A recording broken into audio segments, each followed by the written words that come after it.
Mi nombre es Luis Pombo, yo soy uno de los fellows de neumonología de acá del Hospital Italiano y hoy voy a presentar injuria inhalatoria o injuria por inhalación de humo.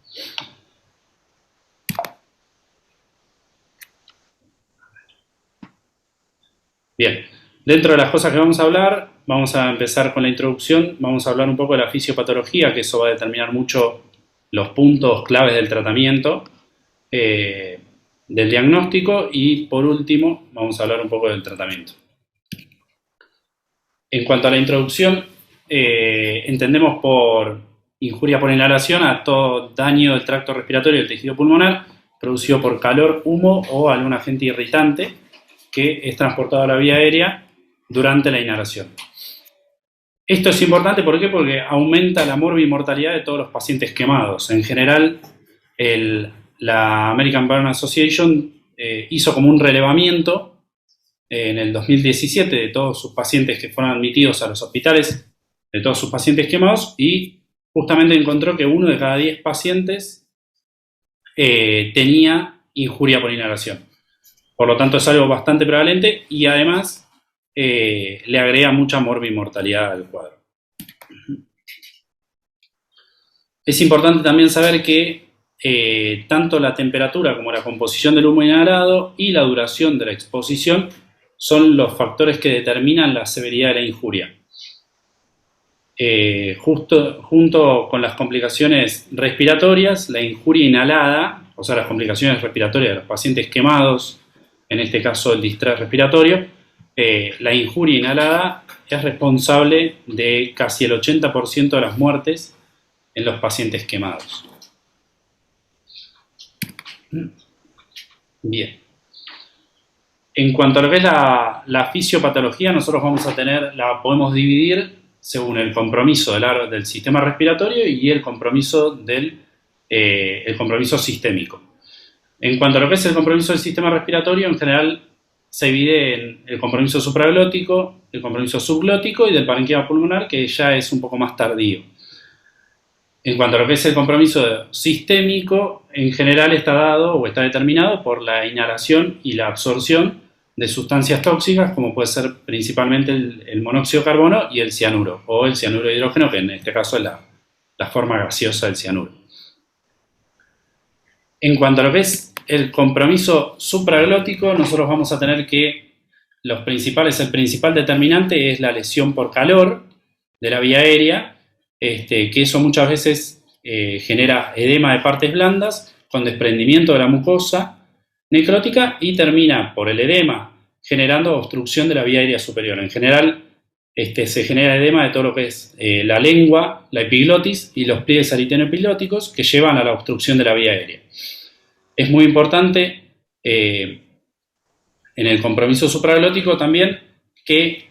lo que se produce en general cuando se compromete la región supraglótica es un reflejo de la glotis que muchas veces ayuda a delimitar la lesión o a delimitar la injuria al cerrarse la glotis y no permitir que pase el agente irritante o la injuria hacia el árbol distal. También lo otro que es muy importante tener en cuenta que muchas veces el edema de la región facial se correlaciona con el edema de la vía aérea superior. Entonces uno lo puede usar como medida al momento de la evaluación, como medida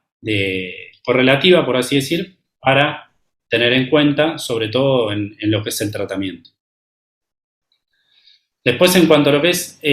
la región subglótica, la principal lesión que genera justamente la inhalación es por acción directa, por irritación directa, generando broncoconstricción refleja, y lo otro que puede generar es por acción indirecta, por inflamación neurogénica, que esa inflamación neurogénica va a disparar un montón de cascadas que ahora vamos a ver, que terminan en todo lo que es la broncoconstricción, la generación de tapones mucosos de fibrina y la formación de atelectasias y por ende el compromiso de la oxigenación. Alteración de la ventilación-perfusión y el compromiso de la oxigenación justamente por esos mecanismos. Y en cuanto a lo que es el parénquima pulmonar, vamos a tener que lo que se genera principalmente es la activación de neutrófilos y la formación de tapones de fibrina junto con mucosa desprendida y secreciones que terminan ocluyendo la vía aérea y formando justamente atelectasias con el mismo compromiso. Básicamente, en este cuadro podemos ver todos los mecanismos que se activan ante una injuria inhalatoria y los principales mecanismos que producen los trastornos de la oxigenación y las complicaciones a largo plazo. En cuanto a lo que son, por ejemplo, las cascadas, vamos a tener la cascada del óxido nítrico que al estimular la óxido nítrico sintetasa, genera óxido nítrico, esto produce vasodilatación con aumento del flujo vascular y aumento de la permeabilidad del alvéolo capilar, que eso genera aumento del flujo transvascular y la producción del edema pulmonar, que es en estos casos muy importante, junto con los exudados fibrinoides que juntamente con todo lo que es la mucosa necrótica desprendida, los detritos celulares y los neutrófilos van a generar justamente los tapones de moco o los tapones de fibrina que van a producir atelectasias y que junto con la disfunción fagocitaria de los macrófagos que se produce por la alteración van a predisponer al desarrollo de infecciones más a largo plazo, ¿no? En un primer momento, principalmente lo que va a predominar es justamente el edema pulmonar, que va a estar dado por este mecanismo, junto con la reanimación de fluidos que va a predisponer justamente a la formación del edema o va a potenciar la producción del edema. Las atelectasias, que ya dijimos cómo se forman, y todo lo que son las partículas de humo van a activar los neutrófilos, lo cual va a desencadenar la producción de especies reactivas del oxígeno y superóxidos que van a potenciar el daño celular, produciendo justamente todo lo que es el trastorno de la oxigenación, estos tres mecanismos. Además tienen las partículas de humo un efecto directo, como dijimos, sobre la mucosa bronquial, produciendo broncoconstricción, refleja y potenciando todo este mecanismo. Más allá de todo lo que sucede al momento de inhalar gases, ¿sí? Los gases tóxicos también sabemos que al inhalar gases desplazan el oxígeno y muchas veces estos gases tienen mucha mayor afinidad que el oxígeno por la hemoglobina, entonces también potencian el trastorno de la oxigenación. Todo esto genera alteración de la ventilación-perfusión y los trastornos de la oxigenación. Bien. También es interesante entender que estos tapones de moco, por efecto de la gravedad, van a tender a acumularse en las bases pulmonares, los tapones de moco y fibrina, y eso lo que va a hacer es justamente generar atelectasias en las regiones basales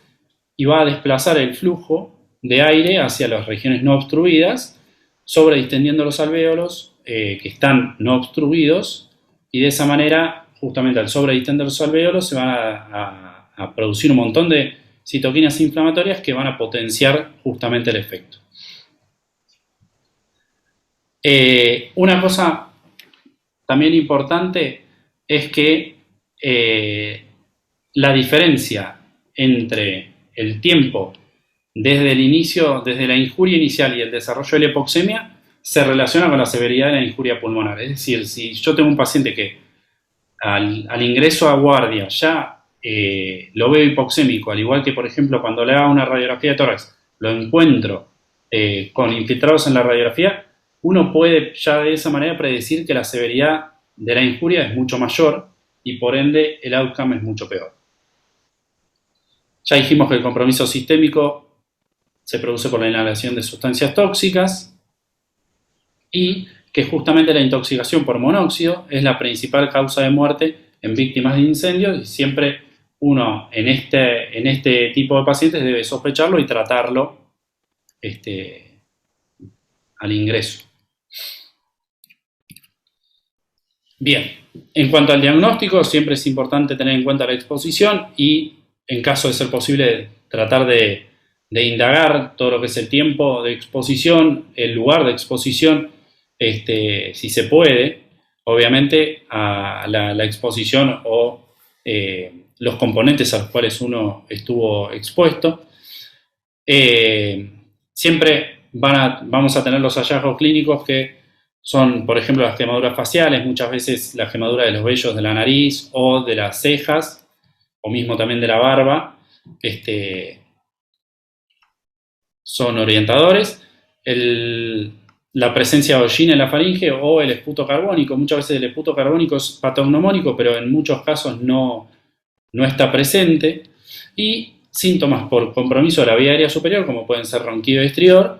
y síntomas por compromiso de la vía aérea inferior, como pueden ser tos productiva, disnea, sibilancias, roncus, crepitantes, hipoventilación producto de la oclusión de las vías aéreas y de las atelectasias. Siempre tratar de, como dijimos, sospechar y tratar la intoxicación por monóxido, siempre pedir o tratar de cuantificar la carboximoglobina, si bien no es una técnica temprana, es decir, no es un estudio que uno tenga rápidamente, siempre hay que sospecharlo y tratarlo. Y como dijimos, la radiografía de tórax basal es muy importante para ver justamente el compromiso comparativo en las radiografías posteriores. Esta puede ser normal hasta en un 50% de los casos, pero como dijimos, la presencia de infiltrado se asocia a mayor severidad de la injuria y por ende a peor pronóstico. En cuanto a lo que es la broncoscopía o el rol de la broncoscopía, en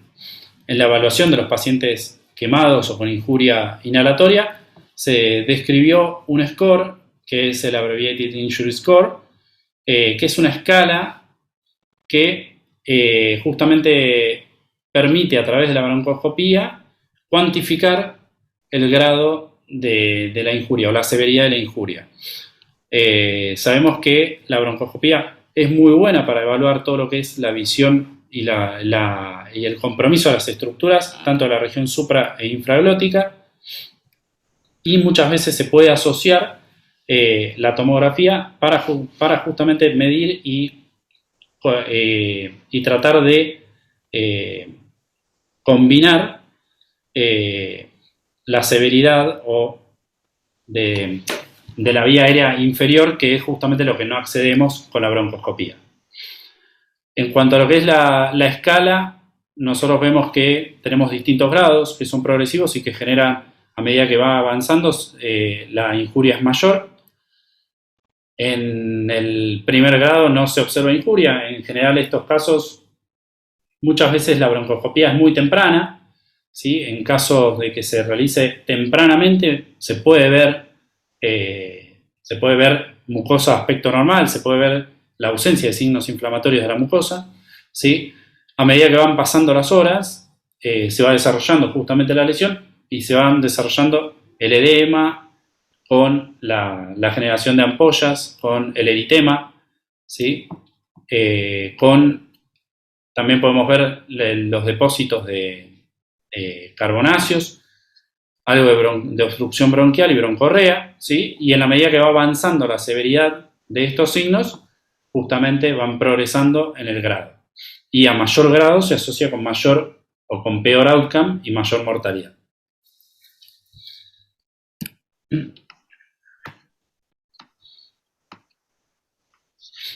Acá tenemos una broncoscopía de un paciente quemado, en el cual, a medida que se va avanzando, se puede ver ahí, por ejemplo, la presencia de esputo carbonáceo, tapizando el tubo.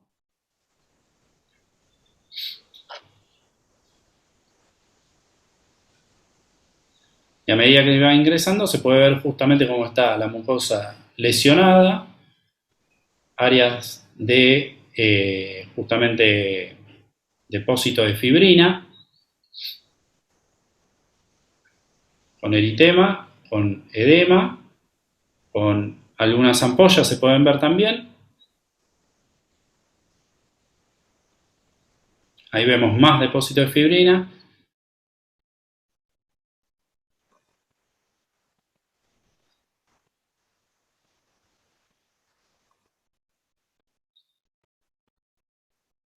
Junto con eritema de la mucosa, algo de puto o de presencia de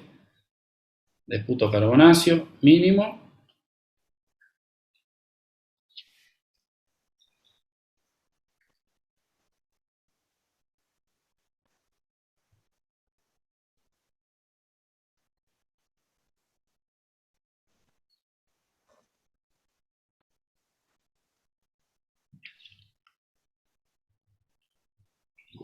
Bien.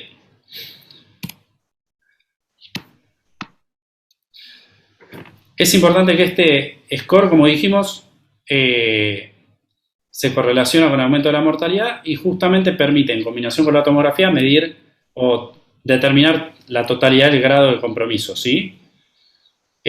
También se están como... hay varios trabajos que tratan de medir o de predecir el daño por tomografía, ¿sí? Hay dos trabajos de Yamamura, por ejemplo, que miden el engrosamiento de la pared de los bronquios, medido por ejemplo a 2 centímetros de la carina en los bronquios fuentes, y vieron que a mayor engrosamiento de la pared bronquial, mayor desarrollo de neumonía posterior, mayor tiempo de ventilación mecánica y por ende mayor estadía en terapia intensiva, al igual que otro trabajo también de Yamamura que midió la relación que existe entre el engrosamiento de la mucosa bronquial y el diámetro total de los bronquios, junto con el porcentaje de reducción de la luz de los bronquios, que también justamente encontraron los mismos outcomes, que se asociaron a mayor disminución del porcentaje de la luz y a mayor relación, encontraron mayor incidencia de neumonía y mayor tiempo de ventilación mecánica, más días de ventilación mecánica y mayor estadía en terapia intensiva. El otro score que se está también validando, pero también tiene muchas limitaciones, es el score RATS, que básicamente lo que hace es dividir en cuadrantes a los sectores pulmonares en los cortes tomográficos de un centímetro, y le asigna un valor a cada uno de los hallazgos que se ven acá, ¿sí? En la medida que va presentando más hallazgo, va asignando más valor y un score RATS de más de 8 se asocia juntamente con los hallazgos broncoscópicos positivos a mayor severidad de la injuria y por ende peor pronóstico. Bien, en cuanto a lo que es el tratamiento, muy importante el aporte de oxígeno humidificado al 100% de entrada para justamente tratar la sospecha de intoxicación con monóxido de carbono y el oxígeno humidificado que justamente ayuda a prevenir el desarrollo de secreciones espesas con la consecuente generación de atelectasias, ¿sí? Es importante no diferir la intubación orotraqueal en caso de sospecha de compromiso de vía aérea, que justamente uno lo puede tener por lo que dijimos, el edema en la región facial es un indicador, también la presencia de ampollas o de mucho eritema y edema en la región orofaringia, así como los signos de compromiso de vía aérea superior, como el estrior y la ronquera, ya que si uno retrasa la intubación en estos casos, el desarrollo subsecuente del edema justamente puede complicar el manejo de la vía aérea posterior. Y siempre tratar de, en caso de que haya que realizar o intubar al paciente, hacerlo con un tubo orotraqueal de diámetro mayor a 7,5 para permitir una buena aspiración de secreciones y el ingreso del broncoscopio para la terapia combinada, que es justamente lo que vamos a hablar ahora. También tener en cuenta que la cabecera a 45 grados es muy importante también para no potenciar el edema de la vía aérea superior o de la vía aérea en general. El manejo cuidadoso de los fluidos, en general las fórmulas en los pacientes quemados se realizaron en base o se estadifican en base al compromiso cutáneo. Muchas veces los pacientes que tienen injuria inhalatoria necesitan mucho más líquido del que se calcula por fórmulas, si bien obviamente hay que tener cuidado para no potenciar toda la generación del edema por la fisiopatología que ya hablamos anteriormente, y la terapia combinada con broncodilatadores, agentes mucolíticos, fibrinolíticos y toalete bronquial, que si bien no está estandarizado, hay muchos centros que tienen ciertos protocolos de manejo que incluyen estos 4 escalones en la terapia. Los broncodilatadores son importantes justamente para disminuir la resistencia a la vía aérea, fluidificar las secreciones. Se puede usar agonistas beta 2 y hasta incluso se ha probado la epinefrina inhalada, que es útil también. En cuanto a lo que son los agentes mucolíticos, la N-acetilcisteína demostró seguridad y eficacia en varios trabajos. La dosis que usan es de 3 mililitros de una solución al 20% cada 4 horas. Muchas veces hay que acompañar a la N-acetilcisteína con broncodilatadores, ya que justamente es irritante de la vía aérea y puede generar broncoconstricción. Y la combinación con heparina en dosis entre 5.000 y 10.000, que de hecho hay un trabajo que compara ambas dosis que no muestra beneficio entre una u otra, en 3 mililitros de solución fisiológica cada 4 horas, demostró disminuir la mortalidad y los días de ventilación mecánica en varios estudios retrospectivos. De hecho, hay un metaanálisis que analiza todos esos estudios retrospectivos y varios trabajos tienen significancia estadística en la reducción de la mortalidad y en la reducción de los días de ventilación mecánica. A eso se puede, obviamente, tratar de asociar todo lo que es drenaje postural y la fisioterapia respiratoria. Importante también destacar que los corticoides sistémicos y los antibióticos profilácticos no mostraron beneficios, sino que muchas veces generaron generaron efectos adversos y mayores complicaciones. Y también se probó la administración de vitamina C a altas dosis, que mostró beneficio disminuyendo los requerimientos de volumen durante la fase de reanimación, en varios trabajos también. Hay varias terapéuticas terapéuticas se están probando, justamente, por ejemplo, el uso de vitamina E, inhibidores del plasminógeno tisular nebulizados, que justamente no dieron todavía beneficio, pero se están probando. Y una de las estrategias que también se está probando mucho es la ventilación mecánica de alta frecuencia oscilatoria. En general no existe un modo, o por lo menos no se demostró que haya un modo ventilatorio que genere beneficio en la ventilación mecánica de los pacientes quemados. Sí, obviamente en los que son los pacientes con distrés, pero no en los quemados que no se comportan como pacientes distresados. Y justamente lo que se está probando es una ventilación mecánica de alta frecuencia oscilatoria que pareciera tener en principio buenos resultados, si bien la evidencia no es tan contundente.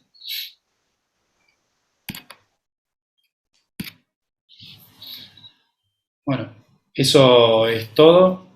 Muchas gracias por la atención y cualquier duda que tengan me pueden decir.